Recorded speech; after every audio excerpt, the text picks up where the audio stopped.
The Institute. Institute for Justice. The National Law Firm for Liberty. Hello and welcome to Short Circuit, your weekly podcast on the federal courts of appeal. I'm your host, John Ross, joined today by the very engaged and the very engaging Diana Simpson, as well as your regular panelist, Clark Neely of IJ's Center for Judicial Engagement. This week on the show, Marco the Drug Dog, a crackdown on classified advertisements, and mandatory drug testing at a vocational college. Diana. So the Eighth Circuit just released a really interesting opinion about curtilage and what that means for the drug-sniffing dog Marco. So Officer Fear took Marco to investigate some drug use, potentially, and took Marco off leash and sent him to go sniff around the house. And Marco went by a window that was covered by a grill and a bush, and there was a big fight afterwards about what that means, whether that is an appropriate use of a dog or not. So curtilage, as all of our Fourth Amendment scholars know, is this kind of indefinite zone around a house, around a dwelling, that falls within the zone of protection of the Fourth Amendment. And what it means specifically, it's an area where law enforcement cannot intrude without a warrant or exigent circumstances. And what's going on in this case is the officer is standing definitely outside this curtilage zone, but he sends his dog inside the zone right up to the window of this apartment to get a good sniff and see if he alerts, which of course he does, because that's what these dogs do. They alert. That's the whole point of having the dog.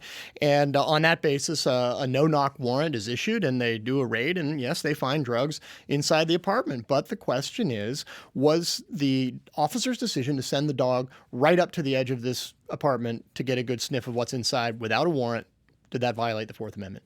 And what did the Eighth Circuit say, Diana? Yes, that violated the Fourth Amendment.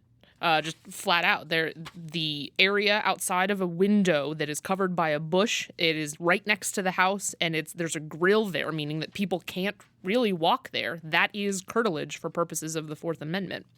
And what I found really interesting was that the officer argued that that basically the dog can go wherever he wants so long as the officer is in the right place.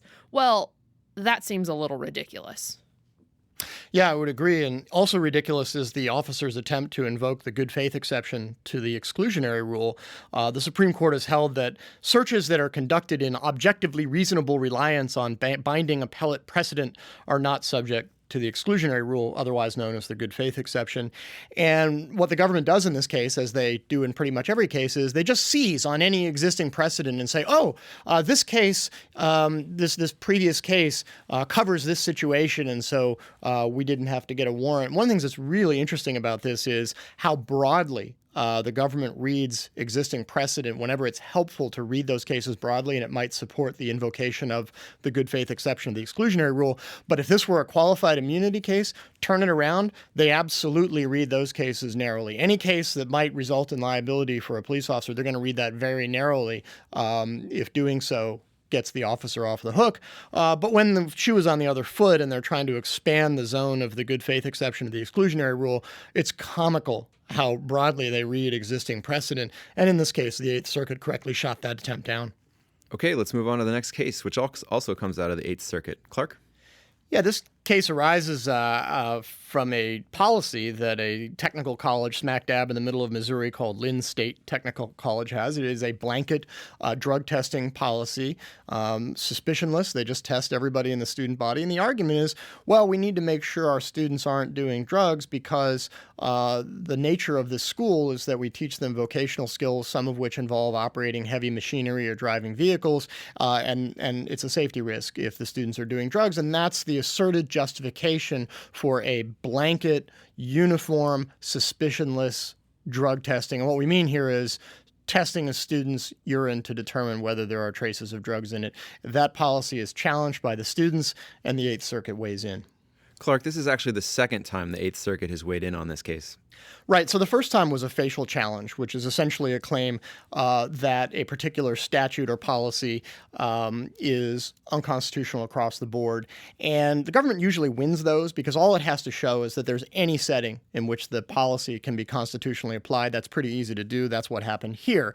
So the case goes back up to the Eighth Circuit on a new lawsuit where instead of a facial challenge, the students are claiming that as applied to particular students in particular programs, a blanket drug testing policy violates their Fourth Amendment rights to be free from unreasonable searches.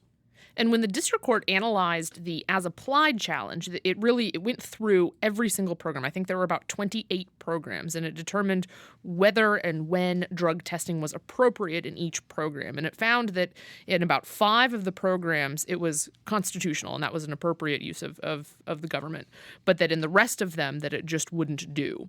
And so the vocational school appealed that ruling, and the Eighth Circuit looked at it and said, nah, this is totally fine. Well, tell us a little bit more about those 5 programs. Why were they specifically singled out where drug testing would be constitutional, whereas not in the rest of them? I mean, basically what's going on here is, you got some of these programs where people are operating forklifts, for example, or driving a truck as part of their training. And so the state presented evidence that if you're, basically impaired while you're doing that, that could be a serious problem. What happened here, though, is that the government simply failed to offer any proof as to the remaining 23 programs. So they put in proof on 5 of these programs that there were real safety concerns, and then they just punted on the other 23. And this is a classic judicial engagement question. When the government simply punts on its obligation to produce evidence to support its actions in particular areas, should courts step in and say, essentially, look, we need to have at least some evidence that there's a real concern here. The Eighth Circuit held no. The Eighth Circuit said, look, we'll just analyze the entire college across the board, not look at this program by program as the district court judge. And that drew a strong dissent. Yeah, the dissent basically says that what the district court did was right. The district court looked at evidence. The district court looked at each program as it actually was and said, look, the government didn't provide evidence, and that's not enough. Yeah, I mean, look, and it's perfectly intuitive that should be true, right? I mean, just because I go to a technical college that happens to be training some people to operate forklifts or drive 18-wheelers, if I'm in a program that involves operating a vacuum cleaner or something like that, why does the fact that some of the people who go to my school operate heavy machinery entitle the government to engage in suspicionless testing of me for drugs? There's one more thing that's really important to realize about this case, and you have to actually dig into the dissent to get it. The state, in trying to defend this program, the college is a public college trying to defend the program, said, we're no more intrusive than similar federal programs.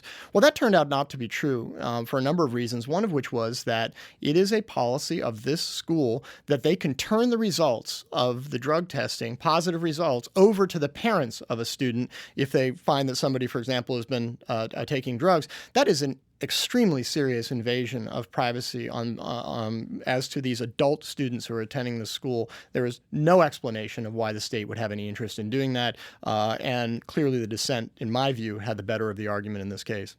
Okay, let's move on to the last case. Diana. So this last case is a Seventh Circuit decision by Judge Posner, who writes this decision about whether the sheriff of Cook County, Illinois, when he sends a letter on official letterhead. Sheriff Dart, by the way. Why do they have such great names? I love it. We had Officer Fear in the first case and Sheriff Dart in this case, throwing his darts of wisdom at Backpage. But these weren't really darts of wisdom at all. They were threats on official letterhead. So I'll back up just a second and tell you a little bit about the case. The sheriff sent letters to Visa and MasterCard saying you should probably stop paying and accepting payment for advertisements on a website called Backpage.com, which is kind of like Craigslist, but they have a bunch of different ads, including ads for adult services and some of those being illegal. And the letter that he sent, that Sheriff Dart sent, used a lot of legalese, and it listed the federal statute that they could be indicted under. And it's a sexual trafficking statute. A sexual trafficking statute. And there's language in this letter like cease and desist, and you are compelled to do this, that, and the other thing. So it's a very official, very threatening sounding letter that he sends to these companies. Right. And then he basically invites further dialogue about it. But there was some internal conversation at the credit card companies calling it blackmail, which is apparently what it is. I mean, the sheriff has sent these letters saying, stop or we're going to indict you. And so Visa and MasterCard say, okay, we're just not going to play ball. We don't want to deal with this. And the question in the case becomes, and the case is brought by Backpage because this substantially cuts into their advertising revenue. And the question is, was this sheriff acting in his official capacity? Was he making official threats that caused these credit card companies to stop doing business with Backpage? And if so, does that present First Amendment concerns? So what did the sheriff say to that argument?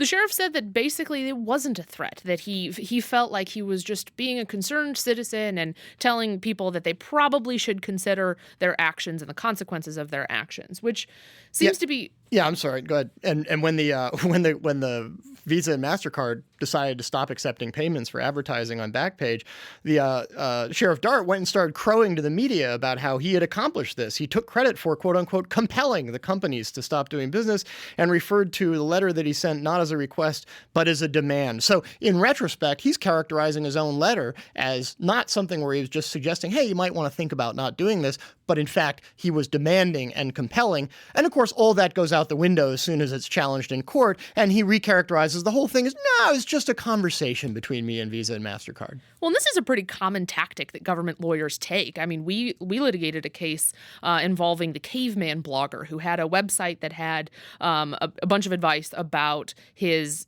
paleo diet that he went on. And the dietetics board in the state went and printed out all of these pages and did like an 18-page red pen review saying all of these things that he should not be saying and how they were violating the law, and sent it to him. And then when hauled into court, they say, oh, well, they're really more suggestions. We wanted a dialogue.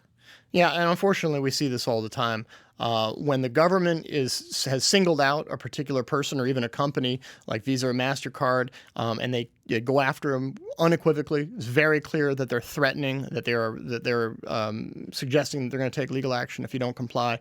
But as soon as they're challenged in court, or even sometimes just as soon as IJ, for example, shows up and sends a letter saying, well, what do you mean by this?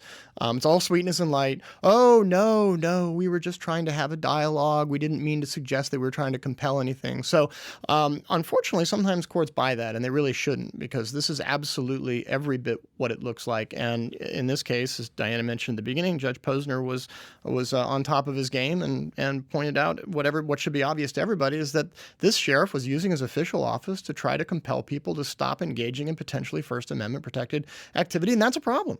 Yeah, tell us more about Judge Posner's decision, Diana. Well, it's a characteristic Judge Posner decision. It's really easy to read, and he goes through and does some own research that he is well known for, and he looks up what dominatrix means, because that's one of the ads. And don't worry, he cites to Wikipedia, so if you're ever you can look these things up at work too.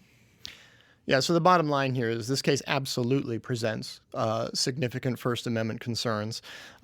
Sheriff Dart's assertion that he was merely trying to engage these companies in a dialogue and suggest that they might want to consider changing their business practices is, not to put too fine a point on it, full of it, as evidenced, for example, by his own characterization of these communications. And really the outcome of this case turns on one thing and one thing alone, and that is whether you have an engaged judiciary or a rubber-stamped judiciary. And of course, as we know very well, you never know which one you're going to get. Okay, that concludes the show. Thanks for listening. For more judicial engagement, be sure to follow Clark and Diana on Twitter. Their handles are @ConlawWarrior and @DianaK.Simpson.